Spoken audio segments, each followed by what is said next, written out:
Are you ready? I'm ready. Hello, Film Reverie listeners. This is Michael Beckemeyer, and I am Yeah.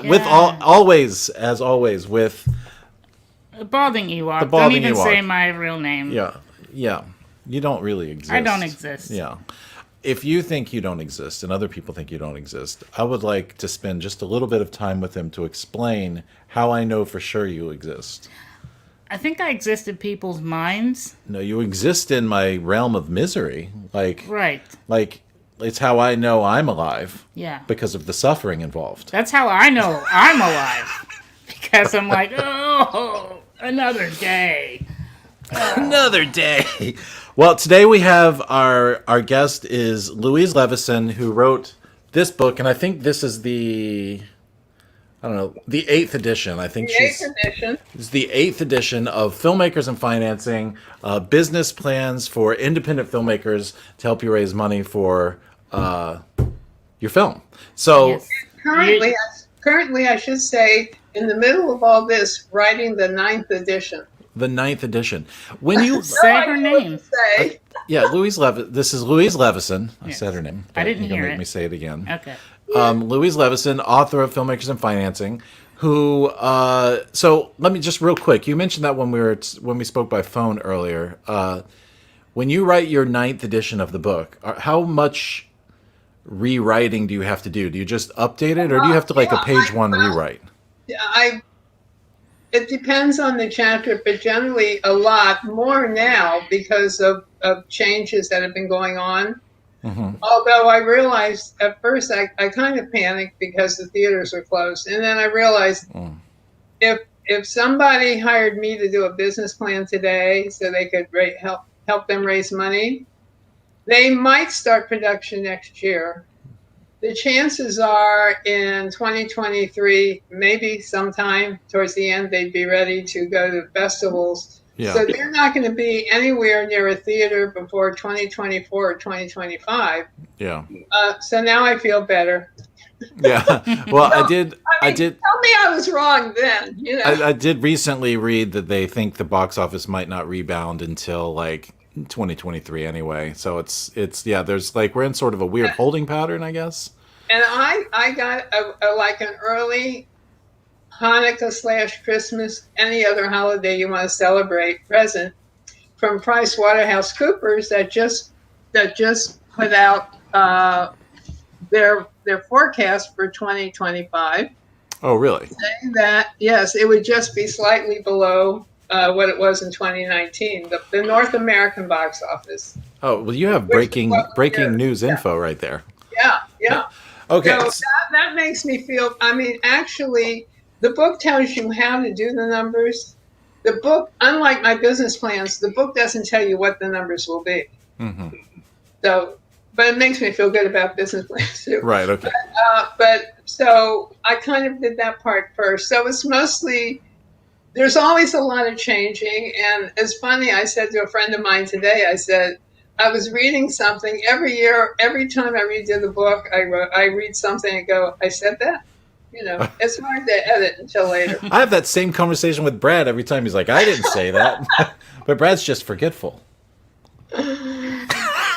You know what? At some point. At some point, It's just mean. At some point, it's just going to get old. Okay, so the whole thing is that for filmmakers, they can buy the book and the book will show them, and online it will show them how to do a business plan. Of course, Okay. I'm always available for them to pay me to do it for them. But right. That's a good. why not? Yeah. I'll plug it. But the great thing is that right now the stock market still doesn't know what it's doing. And that works for them because like in 2008, 2009, when the real estate market went down, a lot of people who have real money pulled their money out of the market. And they tended to be really even more interested and involved in investing in independent films because if somebody came and asked them for $10,000 or $20,000 for a share, they go, oh, sure, because they wanted to do something with their money. But and even the New York Times said that was the stock market was making film look like a conservative investment. Oh, well, that's the first. That's a first. Yeah. Okay, Anyway, great.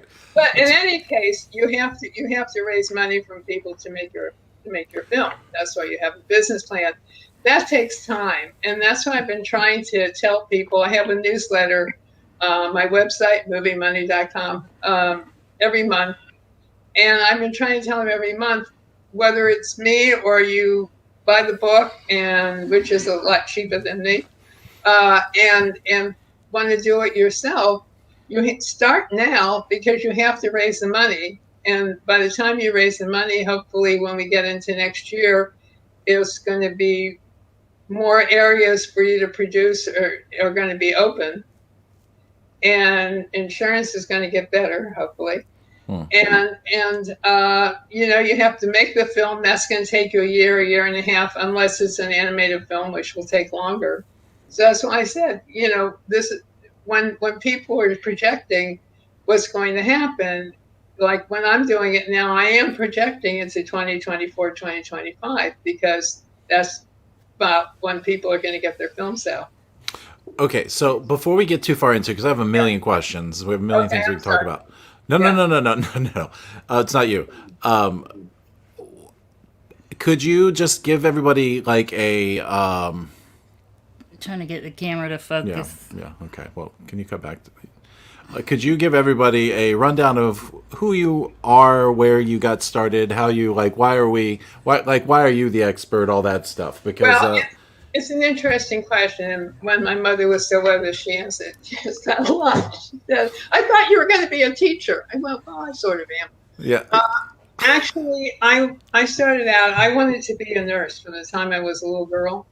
And so I went to Simmons University, which was Simmons College when I went to it. Now Simmons University in Boston in the nursing school. I went almost all the way through. After a year at Mass General Hospital, I decided perhaps it wasn't the right profession for me. So I went to graduate school and got a master's degree in Asian Area Studies, which I'd always been interested in. And I really didn't want to get a PhD and teach in schools. So I looked at what had happened when I was in the nursing program, because I was never science oriented in that way. I was history and English, and all those were my subjects. I realized when I was taking things like statistics, and people had like these mega fraction things they put together that you had to memorize. I realized that if people gave me 6 hours to do the test, I could figure out my own equations. And so when I decided and I'd been around business a lot. My father made paints for artists. He was the first person, I brag a little, he made the first acrylic paint for artists, liquid text. Okay. So I had gone to business meetings with him. I went to my first conference kind of thing. I grew up in Cincinnati, Ohio, but I went with him to Chicago when I was 16 to the annual, art materials trade show. And I got to see how it worked on the convention floor, where people had stands and were trying to sell stuff and things like that. And I guess all of it, and he always talked about business, and somehow all of that just lodged in my brain somewhere. So when I needed it, I pulled it out. So I decided to do business plans. So, how did you? Okay, I'm sorry. I did, yeah. So, how did you? Okay, so I'm a filmmaker, right? And I want to make a movie. I got a dream and a finished script. Right. Yeah. My and I'm just using us as an example. Our default mode is we just kind of want to make the movie, and our business savvy is it's not what we're known for. I believe, yes, I have found that out. Yeah. So I would say that's true for a lot of artists. Some people are especially good at marketing or publicity or the business side of things, but most of us get into it because we like making things. So what is it like? Why does a filmmaker? Well, because we're talking about filmmaking. Why does a filmmaker need a business plan? What does it really help that person do to get their film financed, because it just by having a business plan doesn't mean you're going to get financing. It's not like you can take it to a bank and say, I've got this business plan, like you could if you're going to open a coffee shop or a restaurant. No, you're not taking it to a bank. You're taking it to an individual. You're taking it to what we call an equity investor. Right. So an independent. And you also, I will say, a business plan is a marketing document. You also need a legal agreement before anybody agrees to anything, which an attorney does. But you need to explain something, some way you have to explain to the investor why it's a good investment. And that has to do with dollars besides what it is. And that's really the purpose of the business plan. So it is basically the 15, 20 page. It depends. It depends. If it's one film, it's usually 17 to 20 pages of text and then tables, because I have to do you have to do a forecast. So you have to go out and you get comparative films, and you run just a lot of what I call easy math. One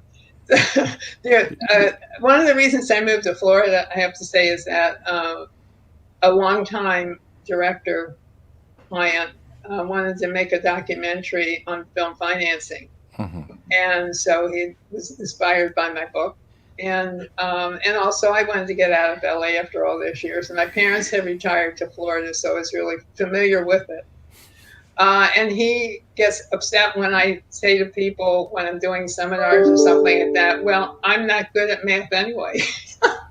No, don't say that. What I started to say before is what I learned to do was look at what is happening with the object, whatever it is, whether it's paint, whether it's some of the companies I worked with before, whether it's film. What have similar things done, and then I fit it, so it really involves adding, subtracting, multiplying and dividing, and fractions. And what I have found, because I also taught an extension for UCLA for 22 years, first live for 11 years, and then online when online came along, and I became convinced that when I graduated from high school, they stopped teaching fractions because people seem to be totally oblivious to. But that's all the math you need, because you have to do comparisons. And so it more of the work, actually, I mean, from my point of view, and probably theirs, is in doing the forecast, which involves figuring out these comparative fractions and then fitting them to your budget, that kind of thing. So that's about 4 tables, but it's a major part of what the cost of doing a business plan is. But the rest of the business plan, the hardest thing about the business plan for filmmakers is that the rest of it the text has to be accurate. And they tend to want to put in inaccurate things. Round it off or get close.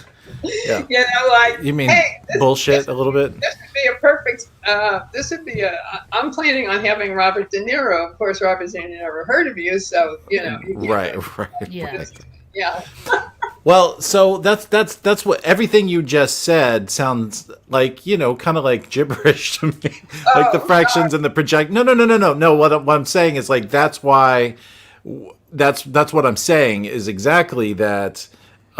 We aren't predisposed to having a business plan or even being business savvy in any way, and so you can't just Google, hey, I need a business plan, and buy a template off of some. Well, actually, the book does have a template for doing all the numbers.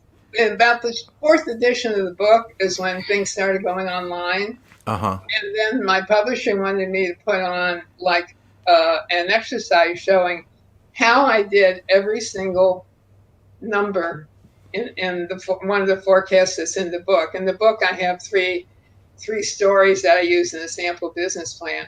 When you go online, you can actually look in how each individual computation is done.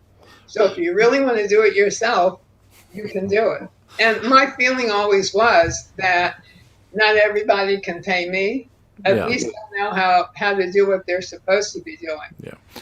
So we, as filmmakers, don't necessarily need a business plan to show.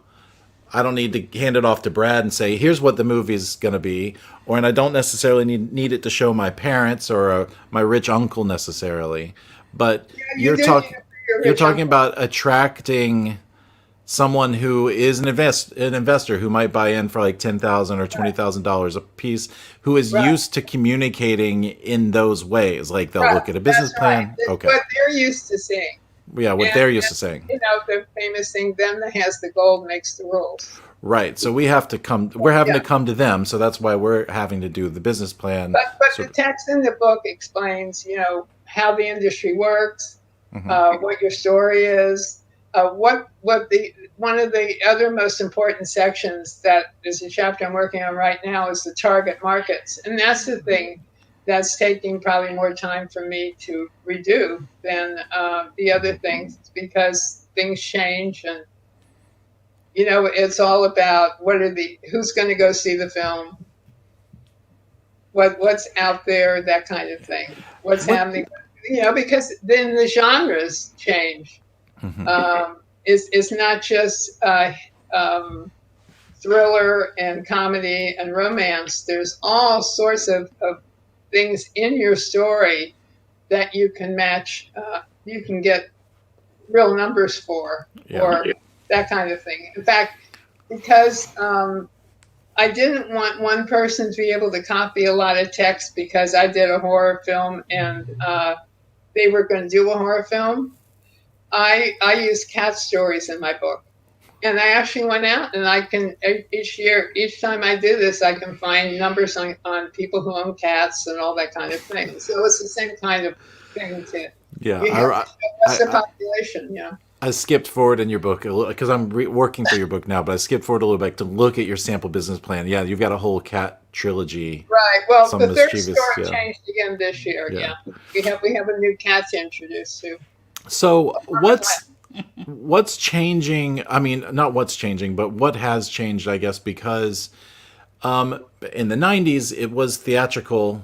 And then maybe if you got theatrical distribution, you might make it off to video at some point, 80s and 90s. But nowadays, like really independent filmmakers, like it's almost like if you're not a Marvel film, you're not even thinking about making it into theaters, but you can very easily, not very easily, but you know what I mean. It's like a lot easier to self-distribute your own film and get it out onto video on demand.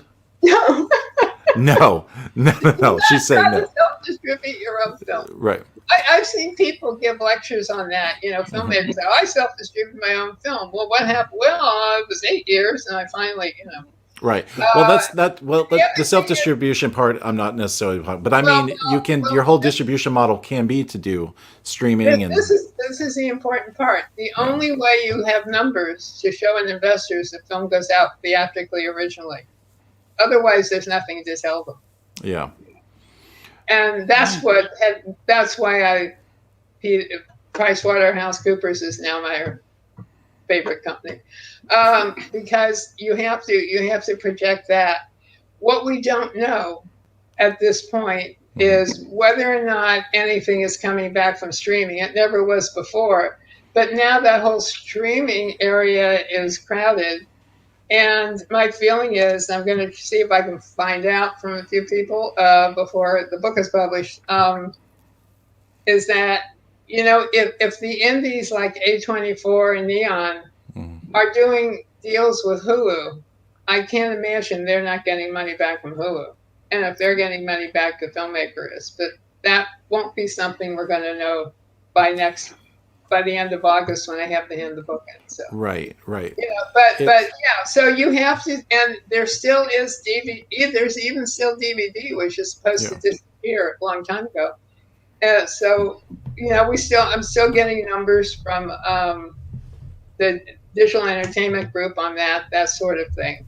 So that's still all out there. It's the new stuff we don't know about. Yeah. So, because, you know, even in the last year, like Marvel, was it Marvel? Somebody. I mean, most of the companies now, like the way Warner Brothers sold, like, and not sold, but like partnered with HBO so they could have a streaming, DC partnered with HBO. like a streaming element to their theatrical releases, and they just decided not to put movies out. Like Yeah. how can like and there's no report on how much money Warner Brothers paid or how much HBO paid. Like That's right. Well, who yeah. paid who? You know. You don't get that. But anything that goes into the regular digital formats and stuff like that, Yeah. you still do get numbers for. Hmm. And right now, we have to use the numbers from 2018 because we don't have any worldwide numbers Yeah. after the theaters shut down. It's funny to me that not funny. I mean, it's bizarre to me that what you said at the very beginning is that I don't know remember where you said you heard it, but somebody said that like film financing was like a conservative investment. New York Times front Yeah. page headline. Yeah. Yeah, that's interesting Yes, because film was a conservative investment because the stock market was doing kind of what it's doing now. yeah. Not, and everybody thinks it's getting better, then it drops and all that kind of stuff. Well, where does somebody start? I mean, like they could start by coming to you because you're a consultant, and they can Yeah. pay you to make it for them. Which there's a pretty good argument to be made for that. But if somebody wants to go through the process on their own or wants to start developing something, like where do we start? Like what do we need first? You need a good synopsis, which is the whole story from beginning to end, including the ending, because we're showing this to investors. We're not publishing it. in the Right. And you need a total budget number for me. So you have to have a budget. I'm not going to question you how you got the budget, but I hope you had somebody do the budget. Right. I can only tell if the budget doesn't make any sense and try and talk you out of it, which I just tried to do with someone who's still not listening to me. Yeah. Hold on. Was that person the producer / director? Because directors always think they can do it for No, whatever that money. person has never made a film before, does not work in the film business. Yeah. And I'm saying, get a director, get a producer. Yeah. And she did have somebody do a budget, but for a first-time person, she should not be doing a film, even if she was experienced in making short films or something. Yeah. So, Well, that's the we had. I think you know Scott DuPont, right? He was on a Yeah. couple weeks ago, and Yeah. his theory is make $1,000 film, then a $10,000 film, then then work your way up, and then like you can't just jump into a $2 million thing, never having done it before. It's going to be a disaster. It could be a disaster. Well, I mean, let's say that you're the writer. You can be a producer and not actually be hands-on having made a film, but you want a good director. Yeah. You just have to look at the pieces you can put together. But I would hope that people would start with not the budgets as low as they used to be, because I couldn't find for the book for the book I'm using 2016 through 2018 for worldwide numbers, and then 2019 for current because we can't use the last 2 years. Yeah. And I couldn't find anything that made money that was less than $1 million budget. So things have changed a bit. Well, that's another question, is because we sort of bouncing around, but Yeah. you were saying that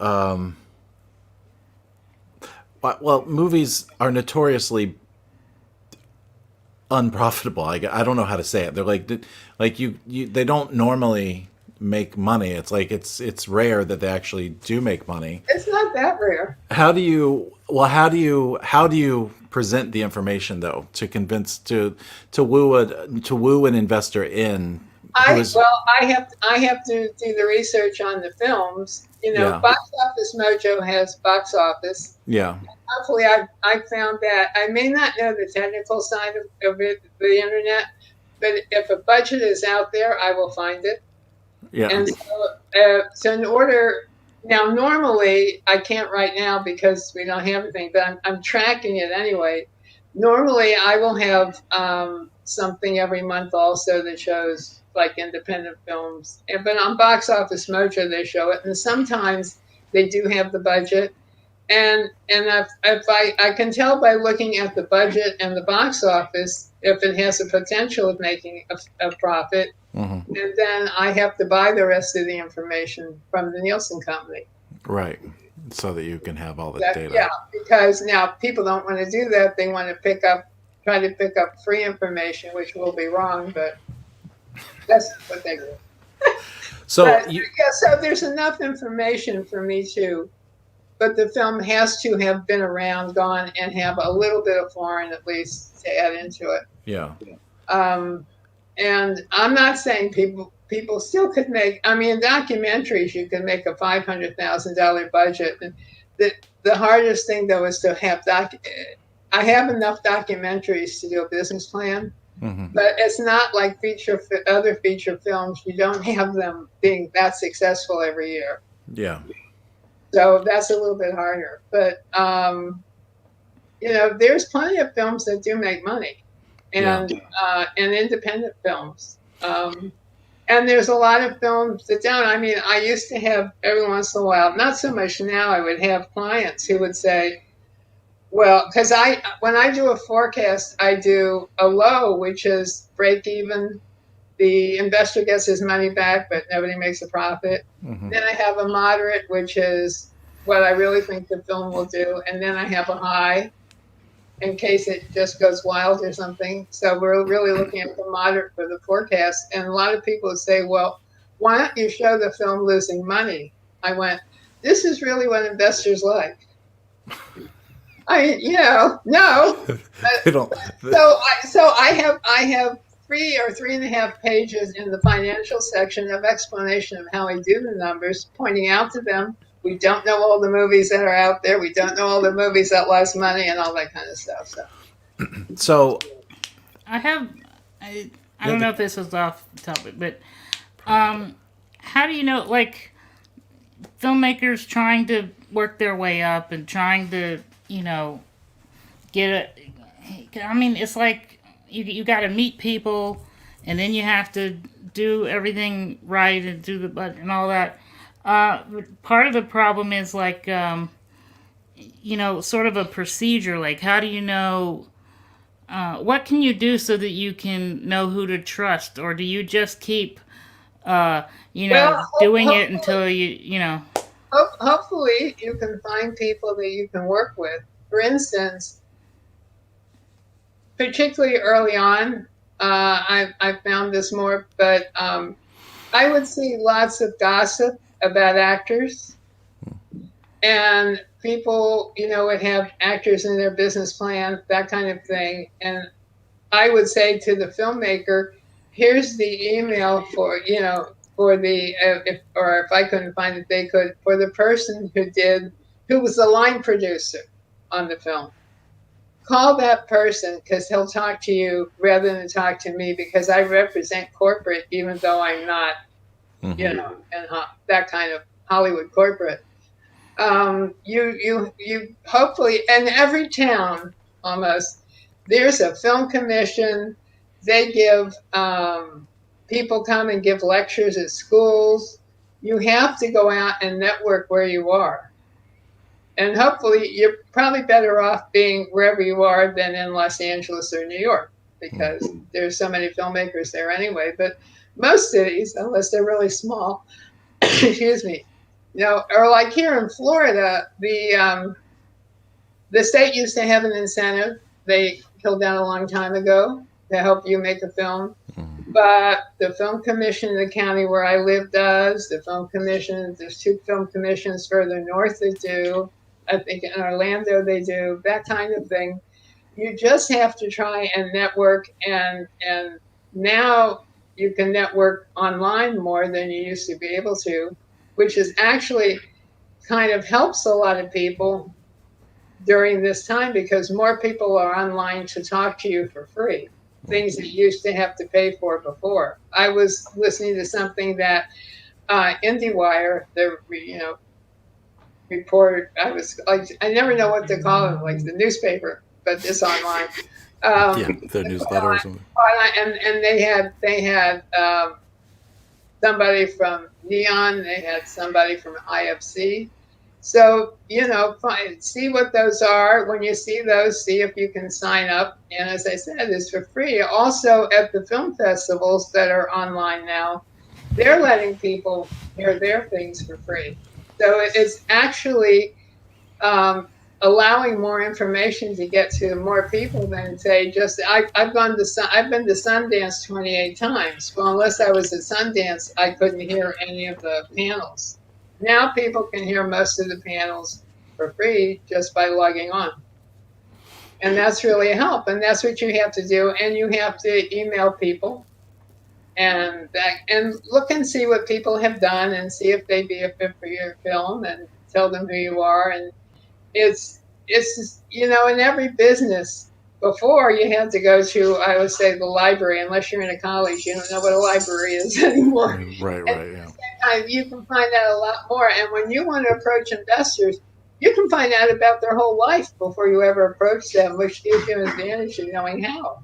Well, but that's one of the problems is who's an investor? How do you find them to even search their Facebook? Fortunately, this isn't her problem though, Right. because she's just the marketing material person, and then she hands it off to you, and that's your problem. She's who you go to when you need the budget and all of that. The marketing, the business plan, the business plan, the presentation of your film, and basically in document form. That we need that so bad. Yeah. And then you approach people over the internet. You can email almost anyone. Yeah, that is. And you have to really understand. You have to be careful and understand that it's about them, not about you. Yeah. Well. Okay, so I'll ask you a question. You have to answer it rather than I'm sorry. Then keep on talking about yourself. That's okay. So you have your synopsis of your film, like you said, and so what are the things a filmmaker needs? Like, what is if I wanted to even come to you to get a business to get help with a business plan because you're the expert? What do we need to have ready for that process before we get started? So you said synopsis. The total budget. The total budget. Not just a top sheet budget, but like a total budget.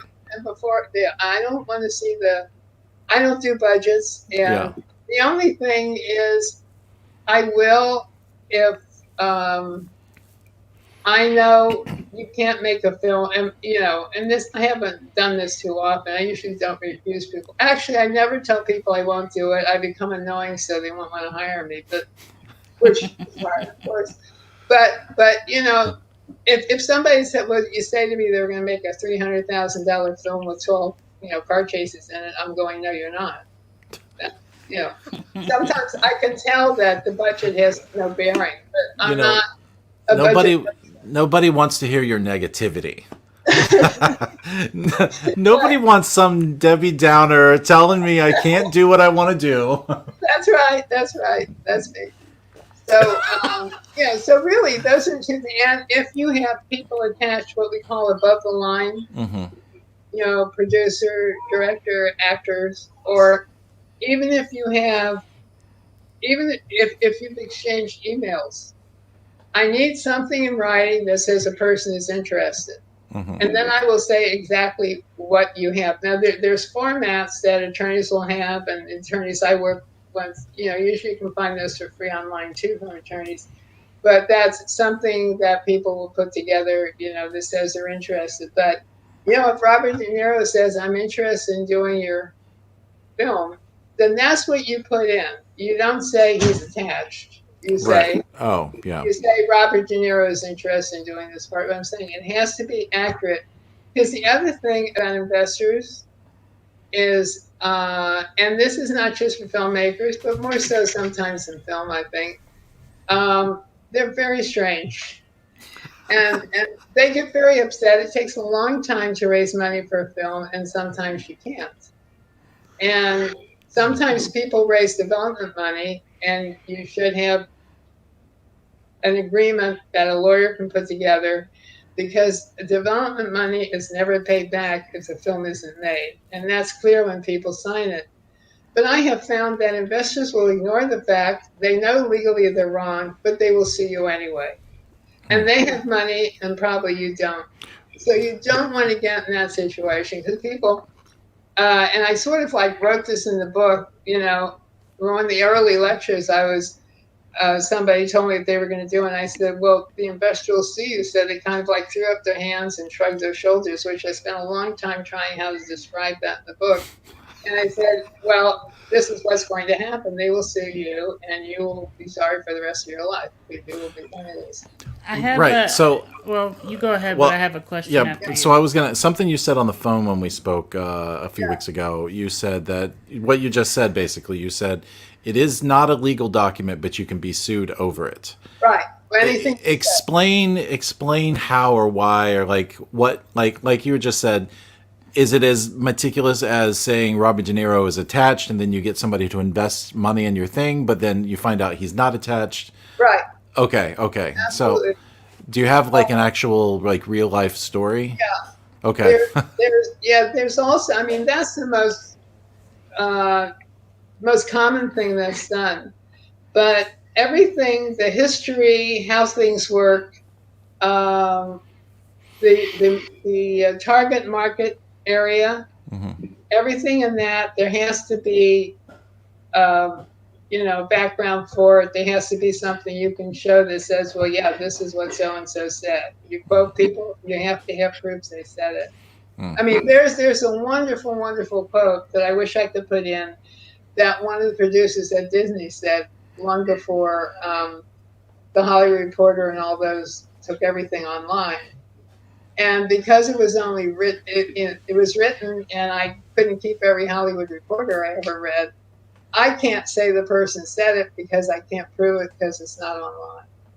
So that's the way it goes. Okay. So you can't just go in and BS stuff, and because I mean, it's real tempting to well, I mean, promotionally, it was like, it's going to be the biggest thing ever, blah, blah, blah, blah, blah. And here's why. We're going to get De Niro, blah, blah, blah, in our movie. And then somebody gives you money, and then it becomes a problem. As long as he had agreed to do the movie when you gave him the business plan. If he changes his mind, that's not something he can, if he breaks the contract. Right. As long as you didn't lie when you wrote the business plan, that's okay. That should be okay.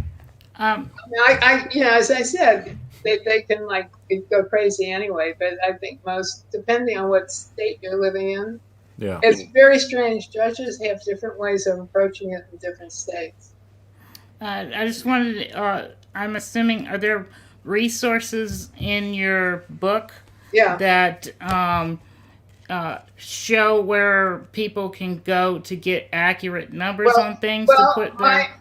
My website, movingmoney.com, has resources that I try to update all the time. And I say in the book, like the Motion Picture of America, Association of America, they put out a report every year that has a lot of data in it. So you take that data and you use it, and you're okay because you have that report. They have, they have how many people, the population, how many people in what age groups went to see films, that sort of thing. It's very, very useful. So then I said, Digital Entertainment Group has the data on all the online, the regular online except for streaming, and VOD and all that kind of stuff. They have all that. So that's all free for you. You just have to go look for it, and I show in the book that's the easy stuff essentially for me to update too. So as long as you're saying something that there's a background for. So what if someone said if someone wanted to know, what do you think is the most important part of the business plan, that is from where you see it? Would you say it's the data, the crunching of the numbers? That I would say that is generally it's been to me three things: the story, because it's still story, right, the target market section, and the financials. Yeah. Can you talk about because we talked about financials and story a little bit. Can you talk about the target market? Like how specific? How do you decide? How do you present that? Well, the thing about the target markets is you want to show the potential population of people that are going to go see your film. Yeah. So you have as I said, you have your overall, what they call, you think of main genres, as that, thriller, horror, comedy, romance, that sort of thing. But in your story, there's all kinds of other things. Maybe it's a sports story and you can go see, I've done football, I've done baseball, I've done basketball. You can go and see how many people are in different organizations and that kind of thing, and show that in your business plan. You're trying to show who might come the first weekend and then all the other people. So you don't know exactly who's going to go. But one of the things that really, I like to think I helped start it, but probably not. For a long time, one of what I call a subgenre that they never had was female protagonists, and now that's been a big thing. And you can tell from some of the data in the Motion Picture Association's annual theme report, the age groups of people that go. And now, men and women are kind of even, that kind of thing. So you try to find, that's why people were surprised when I did the cat stories. And I said, you can do it for any subject. You just have to have enough in there. So the cats are always doing something. Obviously, the cats wouldn't really do, but that's another story. Yeah. But so it's what is in there that are going to attract people to your film. And amongst those people, there's going to be, and so you not only have the genres and themes, what I call, like auxiliary groups that are related to whatever your story is, but then you have actual numbers of demographics that you're actually putting in after that. So it's going to be something that focuses on the teens to the 25 to 40 age group, or it's going to be focusing on older people who are a big population, like to go to the movies a lot. Yeah. I hate to classify myself in that group, but I like to go to movies a lot. You and Brad. Okay. The I guess frustrating, interesting, compelling part of what you're saying is all of that stuff is stuff that filmmakers need to be thinking about from the time they start their project anyway.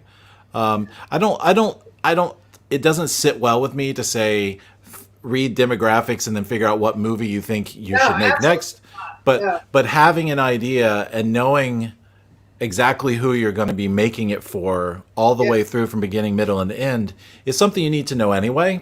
And the first thing I say is, because people always say, well, why don't I make a horror film? Because, horror films, there's a lot of horror films. Yes, and there's a lot of horror films that don't get picked up or made because there's a lot of horror films. And whatever film you're making, this is not an easy process because you have to put together all these parts. Then you have to make the film. Then you have to work with the distributor, often harder than working with the investor. Sorry, distributors. And, so you're looking at 2, 3, 4, who knows how many years you're getting involved in this. It better be a story you like. Right. So if you like horror films, then, but please do not send me another Blair Witch Project film. Oh, well, we never even mentioned that the Blair Witch Project. Yeah. You did if you want to tell a story, I mean, it's a perfect time I would just started out. And I was living in California, and people connected to people I'm working with now. An attorney, emailed me and said he had these young people that had this script. And what was really strange was horror films had been out, like in literature in books and in movies. They kind of hadn't been that popular for some reason. It's hard to imagine now. And then Scream came out, and another film, the name of which I can't remember. So they drew big audiences. And then they sent me this film, and it was a mockumentary, and which looks like a documentary, a true story, but isn't a true story. And that was even before. That was like Spinal Tap, and there wasn't really there was not before. I was just going to say that was the last one. That was made 84 or something like that. Yeah. This was 1997 or 1994, whatever. Yeah. Now every other thing is a mockumentary. This is the one thing, and I say this in the book. There weren't other documentaries I could use, so I used horror films, low budget horror films as a comparison, and this kind of gave an example from the earlier documentaries. Yeah. And so it was the actual, but here's the part I really like. The actual budget was $300,000 that the investor saw, but now on the internet it's down to people kept saying last number I saw was $10,000. Is it? Well, we're in Orlando. We were like we met those guys. Those guys came to film festivals. Like they were from Orlando, right. And the word then that was that they made the film for $11,000, and we were all of us, Robert Rodriguez, Rebel Without a Crew, and all that stuff was like $11,000, But when I was reading your book and talking to a few other people recently, randomly the budget of Blair Witch Project came up, and it was something like $300,000, and I remember thinking, the hell have I been lied to for 20 years? Well, they went to Sundance, and it was somehow 35,000. But anyway, they tried not to be associated with me. Really? But the thing that saved me was that for putting it out, because I do sign a non-disclosure in NDA. Is that what happened when they went to do post-production, because that was made with, I have to get this right, 8 and 16, and they had to transfer it to 35. And they did use the Sony transfer, which I think at the time was about $55,000. So that cost them some more money than they had planned on it. So they had to bring in, and this is another problem, why you have to have a real budget. Because if you go out, when you've raised money, you've sold shares in your film. And in order to get to your budget, you have to sell all the shares in your film. And unless you you could hold some back, most people don't. So they had to go out and raise more money, which then means they had to go back to the investors. Presumably, they went back to go back to the investors and get points back from them so they can bring in somebody else to pay for the post-production part they had to pay for. And he gave an interview in 2000 saying how much he had put into the film. So that went away with the $35,000. But the actual thing that does amaze me still is, I just got paid for doing a business plan. I didn't make, people said, why didn't you do it for a piece of it? Well, yeah, but how many films have I done that have done that? Yeah, you can't make a living doing that. Yeah. And to this day, investors are impressed that I did the budget for that film because of how much it made. Or not the budget, the business plan. The business plan, yeah. Hey, they like it, that's fine with me. And I've been doing this so long that, I'm credible, which saves people from getting sued over the data, which is good. Right, okay. Yeah. So, So it took off. And the thing was that they had made films. It's like one had only made films in Spanish, so at that time it's like, well, he wasn't really a filmmaker. So we had two directors. And when I saw it at Sundance, I immediately said, and I had said in the business plan, they never had a total script because they had people doing improvisation in the film. They hired improvisational actors. Yeah. But they had an outline. They knew what was supposed to happen. And that's what I got. and I said at their budget, and a lot of people were making there. You could make really good money off of like DVD then, and I said if they succeed in doing what they plan, is that making people think this was a real story, it's going to be successful, and that's the secret of the film. I still to this day have people asking me if that was a true story. Isn't that crazy?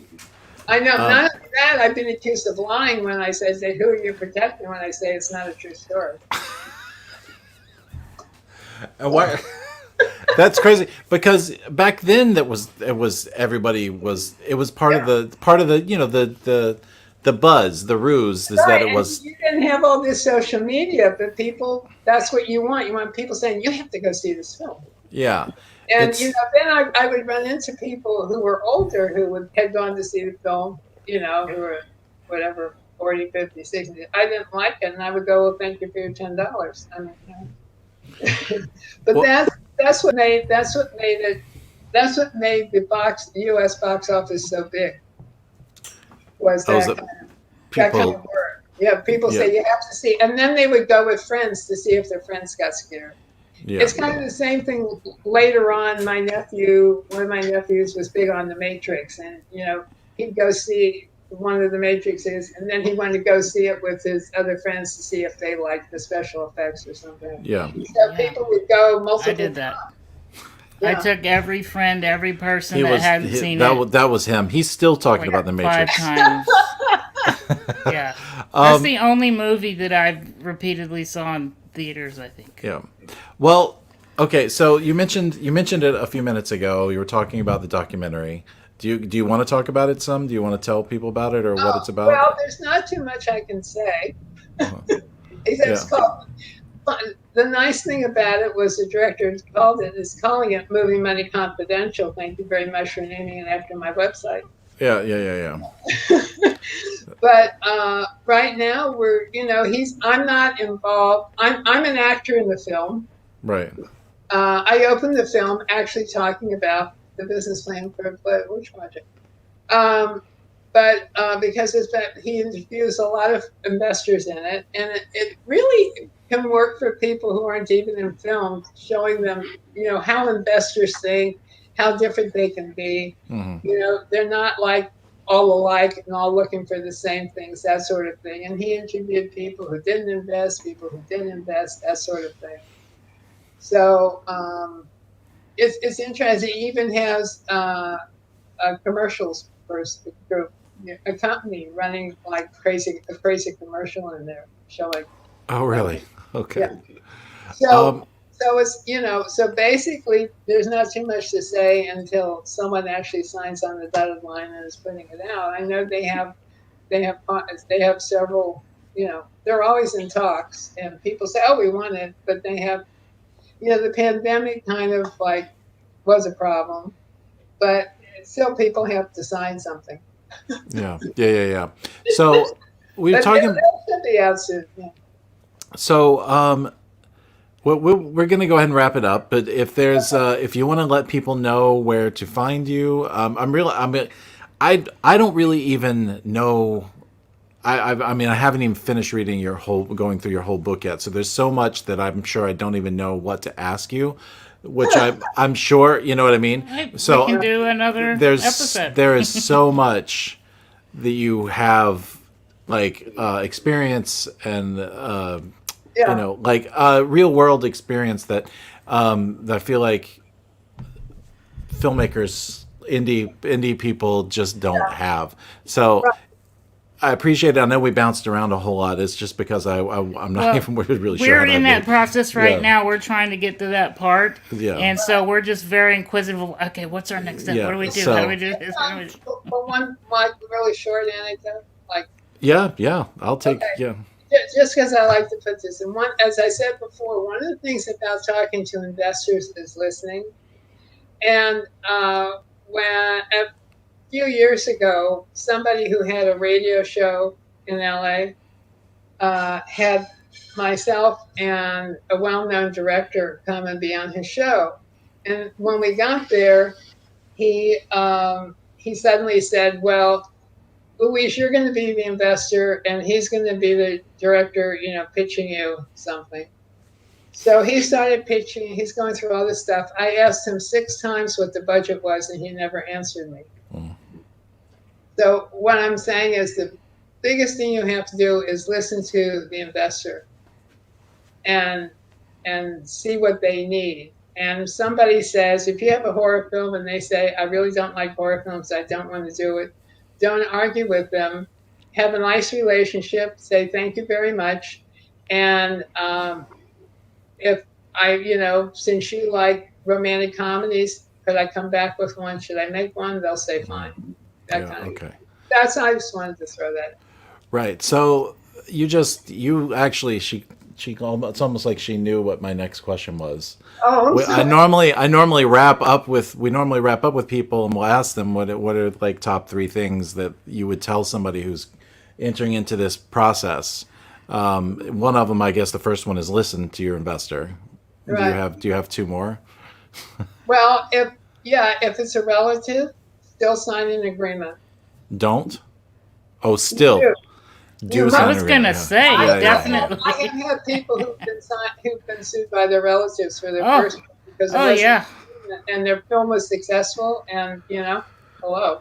So always, I don't care if it's your twin brother, sister, or whoever. Yes. Yeah.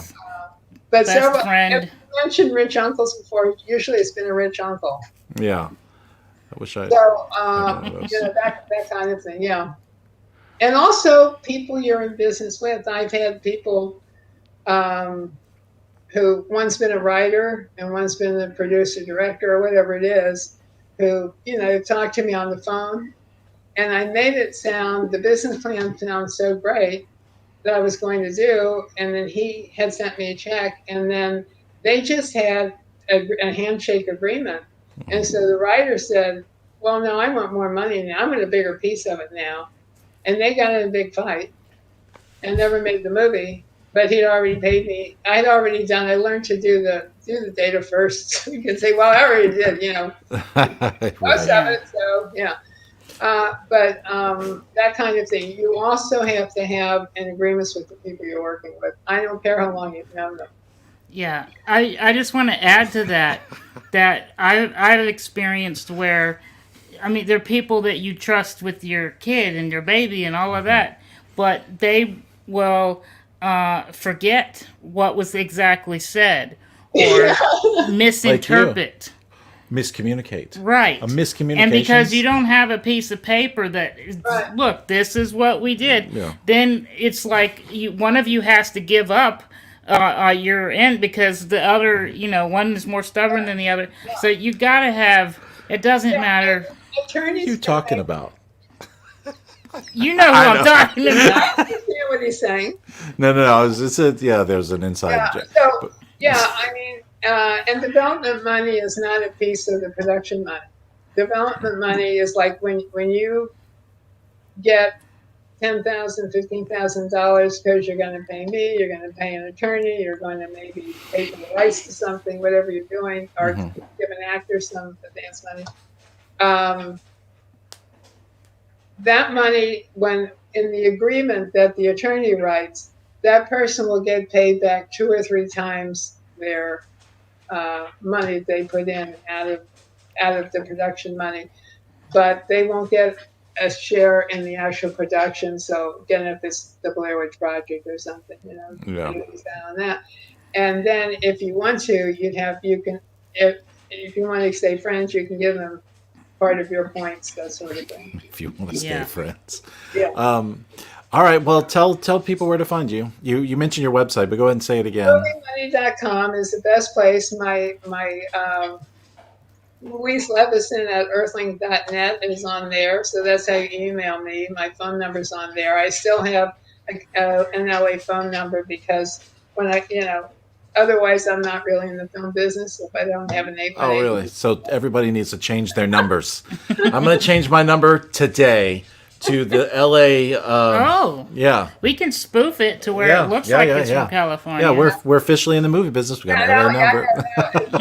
Well, when really, I mean, it was funny because one of my clients called and said that so and so had called her and said, "Well, you know, I called Louise's phone because I had both a home phone, you know, and I didn't use a cell phone much. But here I'm renting, so I don't want to put in another line in somebody's place. So, and so they called my number and have been disconnected. And they said, I guess she retired. And he said, how long have you known her? Did you go on her website? Did you email her? Oh, no, I never thought of that. Yeah. Website. Nobody thought to go to the website. So what is your website again? I'm sorry. Moviemoney.com. Moviemoney.com, and all your information is on there, and including your book, which you can get on yes. But I was gonna say Amazon. Make my publisher happy. You want to hold it? Sure. Hold it. Yeah, you're the guy. Oh, you're gonna go change the shot. Yeah, there you go. Yeah, it's just focusing on your goofy face. Okay. All right. Well, that's it for this episode of Film Reverie. If you want to get in contact with me or Brad, I'm Becca Meyer on all the social media. I'm Balding Ewok everywhere. And if you want to send us an email, it's filmreverypodcast@gmail.com. We will see you again soon. Thank you very much for your time. Thank you. We really appreciate it. Thank you very much. Okay. And Bye-bye. cut. Cut. Okay, let's...